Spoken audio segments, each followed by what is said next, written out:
있다고 장관직도 사퇴하는 거죠. 오늘이 이임식까지 있다 그러니까. 감사합니다. 감사하게도 비대위원장직을 수락해 주시고. 요즘에 저 그 때늦게 캐롤이 유행이라고. 기쁘다 구주 오셨네. 그린이 부른 거 아니야? 볼메 그린이? 이게 국민의힘 구주가 아니고 민주당 지지층 입장에서 보면은 자기들이 보기엔 최선일지 몰라도 우리가 보기엔 최악인 사람이 비대위원장이 됐다 이런 건데 만백성 맞으라. 만백성. 만백성한테 처맞으라. 이것도 되고. 예.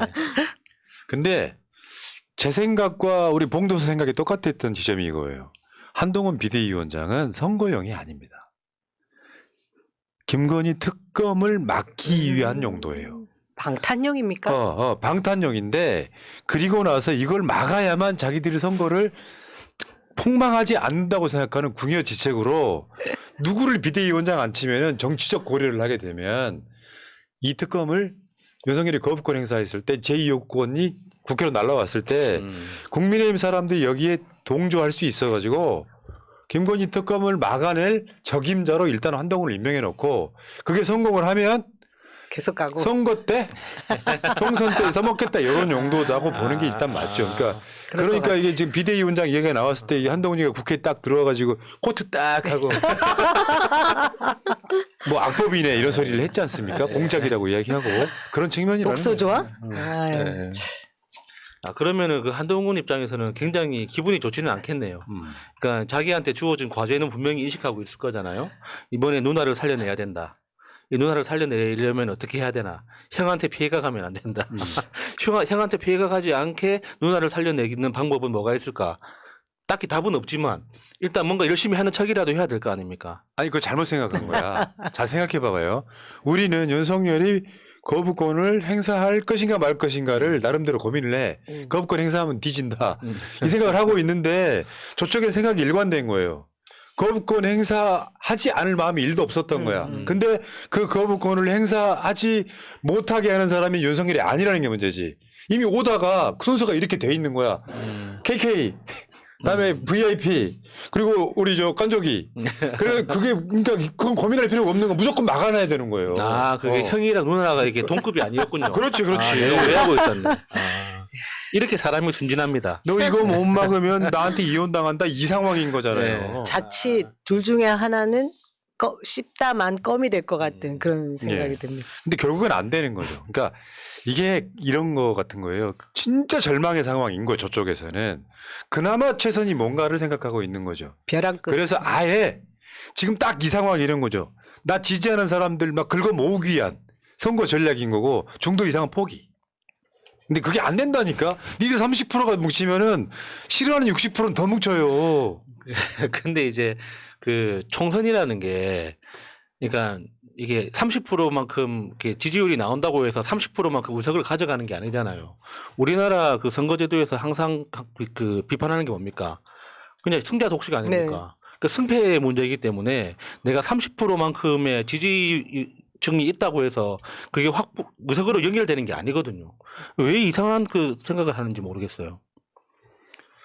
그리고 비대위원장 자리와 나는 솔직히 한동훈은요 검사직이 나는 맥시멈이라고 생각해요. 그런 캐릭터나 인성으로 보면. 조선 제일 껌. 그런데 우리가 기억들 하시겠지만 진짜 신기하게도 윤석열이 정권을 잡자마자 한동훈을 법무부 장관 임명해서 놀랐어 안 놀랐어요? 놀랐죠. 레벨도 안 맞고 네. 그런 경륜도 없잖아요.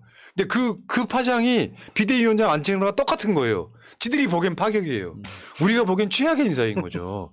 왜냐하면 윤석열 정권 지지율 떨어지는데 한동훈이 일조를 했습니다. 능력도 없고 뭐 막말 비슷하게 하고 그래가지고 뭔가 옛날 법무부 장관이라고 하는 건요 좀 경륜이 있고 세상을 바라보는 시각도 있고 국민에 대한 그 어떤 그 뭔가 아끼는 마음도 있고 그런 사람이 법률적으로 정부를 끌어가는 데 있어갖고 뭔가 도움이 돼야 되는데 윤석열 앞잡이로서 이재명 대표 수사 같은 것만 하네잖아요. 그게 이 정권의 지지율 떨어뜨리는 데 일조를 했는데 어떤 능력도 검증되지 않은 인사가 비대위원장으로 와요. 웃기잖아. 거기다가 이제 윤석열하고의 공통점은 그거죠. 정치를 한 번도 안 해봤다는 거. 정치를 하려는 티만 냈지 실제 정치를 한 번도 해본 적이 없는 사람이 정치의 가장 한가운데에 바로 던져진 거 아닙니까?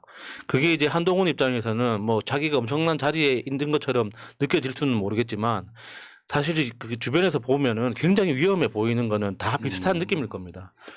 새날이 시청률이 잘 안 나와. 조회수가 잘 안 나와. 구독자도 안 늘어. 그래가지고 사회자를 야수로 바꾸는 거면 맥락은 비슷한 이야기라고. 아, 그러면은- 똑같으니까. 그러면 그 빤스 내리죠. 시청률 올리기 위해서. 여기에 유심을 안 치거나 기본적으로 안 쳐야 된다고 내 말은. 아니 야수가 빤스 내리면 10만 올라갑니다. 근데 구독자는 취소되는 사람들이 많을 거야. 그거랑 똑같은 맥락이라고. 아유, 예. 답답하네요. 다 어렵네, 다 어려워. 그런 거죠. 아, 자. 근데 저는 표정 관리를 좀 하게 돼요. 사실은 제가 여기 방송에서 얘기 안 했나? 우리 동네 미용실 일부러 찾아가서 인사하고 막 할 때 미용실에 있는 보통 주부층들은 예, 예. 정치에 별로 관심 없는 분들 많으세요. 나 잘 몰라 이러는데 그런 말씀들 하시더라고요. 아, 지금 정부에서 무슨 말을 해도 하나도 안 믿기고 지금 국민의힘에서 저 똑같은 동종들이 움직이는 거에 대해서 믿음이 하나도 안 가. 딱 그걸 보여주거든요. 그래서 어떤 변화를 가져오겠습니까? 무슨 이게 파격이 있겠습니까? 법무부 장관이었으면 적어도 조국 장관이나 추미애 장관 정도랑은 비교가 돼야 되는데 한동훈이 비교되는 대상은 싸가지 없는 이준석. 거기에 깐죽거림까지 더했습니다. 거기에 또 요즘 황교안까지 얘기가 나오더라고요. 좀 모자람의 어떤 상징 같은 윤석열 존재로. 아바타 아니 네. 황태자. 지금까지 이런 비호감은 없었던 거죠. 강병철님, 푸나야, 박범계는 경륜이 있음? 양반아, 경륜이 기억륜이야? 경륜이지. 능력 있냐? 어디 뚫린 주댕이라고 말을 함부로 하네. 잘 가. 이게 뭐냐면은 이런 거는 정치라는 걸 너무 쉽게 생각하는 거예요. 정치, 판을 읽는 능력. 어떻게 하면 내가 어떤 이 당의 이미지를 좋게 할 것인가에 대한 심사숙고하는 능력. 사람들을 리드하는 능력. 검사 동일체에서 행동대장으로 윤석열 늘 밑에 있던 그런 아이가 비대위원장으로 온다는 게 난 도저히 이해가 안 가서요. 그래! 결과론적으로 이야기 한번 해보자고. 니들이 한동훈을 데리고 송선에 최소 민주당 의석에 비슷하게라도 따라오면 인정해줄게. 불가능하다고요. 나중에 대선주로 써먹을 수 있을지 모르겠지만 여러분들 국민한테 생각 한번 해보세요. 검사 대통령 돼가지고 나라가 이 모양 이 꼴이 됐는데 한동훈이 또 시키겠어? 그러면 안 된다고. 정반대 인물. 예. 그리고 정봉주 의원도 마찬가지고 비대위원장 하려면 유승민 정도가 오면 민주당이 싸워보기 힘들 수 있어요. 완전 윤석열 배제한 채. 그냥 윤석열 당 만들겠다는 건데 누가 같이 하시겠냐고요. 그리고 한동훈이가 소송해갖고 이긴 거 있어요? 법무부가? 엘리엇 소송. 사실 졌거든. 그것도 이제 어떻게 보면 최선을 다해서 진 거 아닌가 하는 의심도 들고요. 네, 의심이 예. 들죠. 지려고 엄청 애를 쓴 거고, 그러니까 이제 윤석열 징계 취소 소송도 지기 위해서 엄청 애를 썼다는 그런 느낌이 많이 보이지 않습니까? 거의 이해 충돌에 가까운 일들을 계속 해왔어요. 예. 법 위에 있습니다, 확실히. 그러니까 능력이 안 된다니까 이자는. 윤석열 징계 소송 일부러 져준 것도 있고. 승소한 변호사 해고하고. 그리고 인사검증이요. 물론 사람이 없는 건 알겠다만 어떻게 이거 원래도 무슨 장관들 바꾸잖아. 이번에 장관 바뀐 게 10명 선거 나간다고. 새로 올라오잖아요. 한동훈이 지가 검증하는 그래서 민정수석실 없애고 지가 검증 능력을 가진 거 아니에요? 어떻게 제대로 되면 하나를 못 올려. 아무것도 못해는. 그냥 무능력한 애지. 거의 이름과 주민번호만 맞으면 올린 게 아닌가 싶을 정도로 정말 어떤 아이들한테 그냥 무상 증여하는 문제라거나 본인이 어떤 비리가 있다거나 여러 가지 문제들이 너무 많습니다. 그 정도 검증이면 그냥 본인 확인이라고 해야지. 검증이라고 말하기. 실명 인증. 자, 근데 한번 봐봐요. 한 번 더 가봅시다. 지금 한동훈이 비대위원장으로 아마 취임은 다음 주에 할 것 같아요. 왜냐하면 내부적으로 중앙위원회 이런 걸 거쳐야 돼. 추인을 해줘야 되는데 한동훈이 비대위원장 들어오면 지도부가 이렇게 구성돼요. 한번 봐봐요. 비대위원장 한동훈 검사 출신, 원내대표 윤재욱 경찰 출신, 사무총장 이만희 경찰 출신, 인재영입위원장 이철규 경찰 출신, 최고위원 김석기 경찰 출신. 아, 그럼 완전히 새 영감님 오신 거네요. 수사본부 수사부 합동 수사부. 그러니까 영감님 모시고 수사하는 팀 꾸린 그러네요. 거네. 대단하지 않습니까? 나 이거 보면서 야 이게 무슨 그 있잖아요. 용산 참 아니야 말이 좀 이상하다. 용산 대통령실 참사 예. 무슨 수사본부를 차린 것 같은 느낌. 영화보다 더 영화 같다는 예. 생각이 드네요. 정말 영화에서 이렇게 시나리오 쓰면은 욕 먹을 욕 건데. 말도 안 되는 소리 하지 말라고. 그 밑에 그 윤재욱, 이만, 이철, 김석기보다 한동훈이 어리잖아요. 진짜로 영감이 오신 거야. 맞지? 초임 검사 오신 거네 아주. 씨발 진짜 어떻게 이렇게 구성되기도 쉽지 않을 텐데. 경찰 출신이 국회에 꽤 있는 건 사실이에요. 검사 출신보다는 적지만 이번에 유삼용, 정용도 국회의원 되면 경찰 출신인 거잖아요. 근데 어떻게 지도부가 저렇게 구성되지? 원래 뭐 안 될 집안은 뭘 해도 안 된다고 하는 그런 말도 있잖아요. 저 그림 딱 보면 그거죠. 그냥 용산의 말 딱 잘 들을 하수인들 출장소에서 그죠? 와 근데 나머지 다 경찰이라는 건 경찰 쪽에서 다 반기를 들어야 될 사안인 것 같습니다. 지금 우리가 한동훈을 그 중이병이다 그랬잖아요. 계속 이렇게 대드니까 그 습관은 못 고치는 거예요. 윤석열이 아무리 정신 차려도 보여도 똑같은 짓 계속 반복하잖아요. 쉽게 표현하면 사람이 변하면 죽어. 중이병 깐족이가 왜 만들어진 캐릭터가 있어요. 윤석열을 비호하려다 보니까 계속해서 상대방 말을 듣는 게 아니라 A로 물으면 B로 답하는 방식으로 빠져나갔어요. 그리고 상대방한테 직접적으로 공격을 해. 의원님은 안 그러셨습니까? 이런 방식으로 1년 6개월, 7개월 동안 욕을 처먹던 놈이 다른 자리도 아니고 비대위원장으로 가면 한동훈이가요. 내부적으로 사람들 다독거리면서 갈 수 있을까요? 나는 못 간다고 봐. 자기 밑에 경찰 출신들이 쫙 포진해 있는데 영감님 짓거리 하는 거지. 아니, 거기다가 그 한동훈도 윤석열하고 똑같이 평생 검찰밖에 안 해봤지 않습니까? 그러니까 평생 검사라는 직업을 거치다가 법무부 장관하고 지금 이제 정치에 그 뛰어들게 된 건데 검찰, 법무부라는 시스템이 갖춰져 있는 상태에서 자기를 그 관찰하고 바라보는 기자들도 법조 기자들을 상대를 했단 말이에요. 그러니까 자기한테 굉장히 친절하고 익숙한 시스템 내에서 시스템을 활용하는 방법만 몸에 익은 사람이 정치라는 공간 안에 넘어와 가지고 법조 기자를 떠나서 정치부 기자들한테 질문을 받기 시작하니까 표정부터 바로 달라집니다. 그러니까 이렇게 생글생글 웃으면서 기자들하고 화기애애하게 그 질문을 주고받던 한동훈 장관이 이 법조 정치부 기자들한테 질문을 받기 시작하니까는 얼굴이 완전히 얼어버려요. 예. 그래서 말을 아껴야겠다는 말까지 하지 않습니까? 그 민주당 국회의원들한테 최근에도 그랬잖아요. 뭐 비대위원장 하실 겁니까? 그러니까 뭐 개인 혼자 궁금해하시고 뭐 이렇게 얘기한 짓거리 보면 이걸 한번 생각해 봅시다. 용산이 내리꽂은 비대위원장이에요. 경륜도 없어요. 나머지는 한동훈보다는 최소 정치 경력이 많을 거 아니에요. 그러면 한동훈한테 저쪽 애들이 직언할 수 있겠어요? 나이 훨씬 많이 드신 저 어르신들이 불가능해. 그럼 한동훈 자기가 직관적으로 생각하는 그 짓만 계속 할 거라고요. 결국에는 한동훈은 저는 중간 사퇴 가능성도 있다고 봐요. 최악으로 가면은.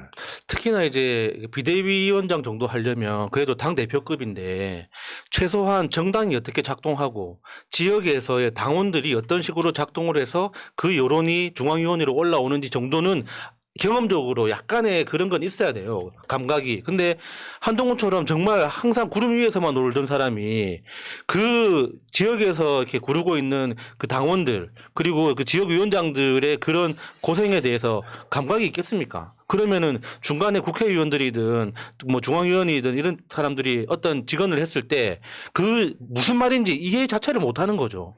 그 무엇보다 저희가 이렇게 어떤 한 사회 틀 그 뭐 저는 이제 대한항공이라고 생각하면 대한항공 다닐 때는 그 기수 체계가 엄청나게 무서운 거였어요. 네. 근데 딱 퇴직을 하고 나와서 지금 다니고 있는 선배들 봐도 그 기분이 들지 않아요. 제가 있는 지금 위치에서 바라보는 시각대로 그걸 보게 되잖아요. 지금 그 검사와 경찰 간의 관계가 국회에서도 통하겠습니까?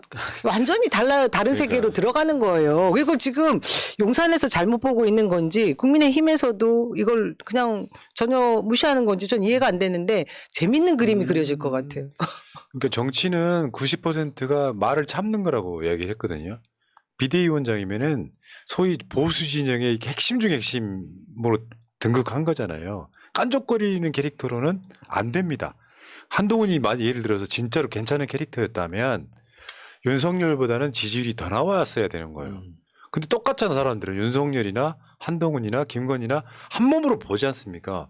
그런 애를 갖다가 쉽게 표현해서 김건희 특검을 일단 막고 보자는 심리로 윤석열은 그거를 받아들일 생각이 1도 없다라는 게 한동훈을 통해서 드러났다 이렇게 보고, 더군다나 지금 한동훈이가 지금 그간 세금으로 선거운동했잖아요.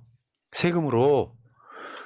그게 이렇게 보여요. 그러니까 이게 한동훈이가 법무부 장관으로 마지막으로 남아 있었던 게 송영길 대표 구속 같습니다. 왜냐하면 그리고 나서 나머지 민주당 국회의원들을 하나하나씩 소환하는 그 그림 만들려고 일단 송영길 대표 구속하고 이 시점에 갑자기 비대위원장이 돌출하면서 막 저쪽에서 막 푸시를 계속 했잖아요. 예. 결국은 그런 느낌이고요. 한동훈의 쓰임새는 김건희 특검을 막아내는데 일차로 있다.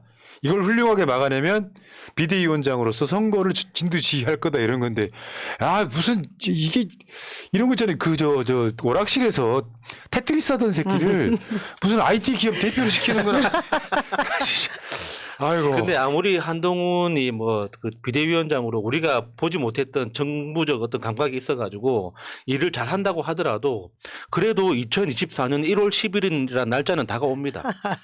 그때 그러니까 국민의힘 공관위원회가 구성이 되든지 말든지 상관없이 1월 10일까지는 그러니까 출마할 사람들이 공직에서 다 사퇴를 해야 돼요.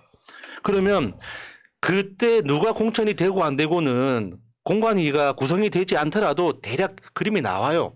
그러면 지금 현재 이제 공천 물 건너갔다고 하는 그 유명한 사람 중에 하나가 김용남 씨 있지 않습니까? 지금 거의 민주당보다 더 세게 말합니다. 그러니까 윤석열의 그 손에 왕자 쓰고 나왔을 때 손가락만 찢어서 그렇다고 그렇게 이야기하던 사람이 지금은 민주당보다 더 세게 윤석열을 비판한단 말이에요.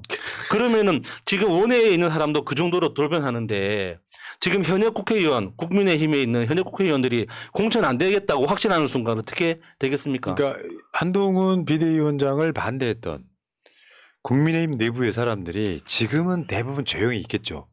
근데 결정적으로 국민의힘이 망하는 소리가 들리면 다 반면으로 돌아서요. 노골적으로. 그게 정치의 기회주의라고 하는 거예요. 예를 들어서 한동훈이가 이제 뭐 100석 이하의 선거 결과를 받아들였을 때 한동훈 반대했던 사람들, 당선된 사람이 있을 거 아니에요. 그런 사람들이 일제히 반면으로 돌아선다. 그만큼 정치를 모르는 거야. 이 순간부터가 최대한 한동훈을 숨겨야죠. 그래야 윤석열 색깔을 지워야 되는데 나는 윤석열 아바타요라고 뛰쳐나오는 놈이 딱 그게 이슈가 되기 시작할 때 김건희 특검법을 그렇게 이야기하는 거 보고 김건희 특검법 막으라는 용산이 내리 꽂았구나. 그러니까 거부 못하고 막 국민의힘 윤재욱이 원내대표부터 시작해가지고 원로들까지 다 모아가지고 한동훈 비대위원장을 추대하는 명분을 만들잖아요. 지가 뭔데 수락을 해. 수락은 뭐 사실 임명된 거지. 그건 국민의힘 소속 모두가 부끄러워해야 됩니다. 네. 여기까지 할게요. 여기까지. 자, 어디까지 소개를 해드렸더라. 야, 구독해가지고 악플 쓰는 놈이 아까 하나 있어가지고. 야, 구독을 악플로 쓰냐. 그러지 마. 내가 지금 박범계 법무부 장관 이야기한 거야? 아이씨, 나 진짜. 악플을 쓰려면 슈퍼챗과 함께. 그게 더 열받아. 자, 유미 TV님. 푸나님 항상 감사드립니다. 예, 유미님 감사해요. 월요일, 금요일 낮 12시에 유미 TV 가면은 정말 좋은 콘텐츠의 방송을 보실 수 있어요. 자, 불등사랑TV님. 여기는 월수목밤 10시에 또. 이분들 훌륭하신데? 나 이런 거 싫지 않아. 새날 푸른 나무 화이팅 하셨고요. 감사합니다. 불등사랑TV도 한번 가보시고요. 크리스탈님, 이경님 힘내셔 하셨고요. 하루님 감사하고요. 혹시 여러분들이 있잖아요. 요즘에는 유튜브에 쇼츠가 유행이잖아요. 새날 컨텐츠 마음껏 갖다 쓰셔도 돼요. 눈치 보실 필요 없어요. 다만 출처 새날이라고만 써주시면 아무 의미 없어요. 그러니까 여러분들 우리 방송이 막 쇼츠를 많이 만들 정도로 인력이 넘쳐나질 않아서 쇼츠를 여러분들이 만들어서 쓰시고 수익에 조금이라도 보탬이 되셨으면 좋겠고요. 쇼츠가 아니라도 짧은 영상들은 갖다 쓰셔도 됩니다. 절대 우리가 저작권을 주장하지 않을 테니까 출처만 표시하셔 주셨으면 좋겠어요. 자, 다음 주제로 가겠습니다. 새날 구독 타임. 근데 문제는 나한테 악플 쓰려고 하는 사람도 구독을 해 일단. 새날 100만 얼마 안 남았으니까. 그래서 같이 기뻐해야지. 기쁘다 100만 오셨네. 참, 내가 미쳤구나 저 텐션이. 아까 아임군 먹어서 텐션 존나 올라갔어 지금. 자, 피필의 귀신. 네.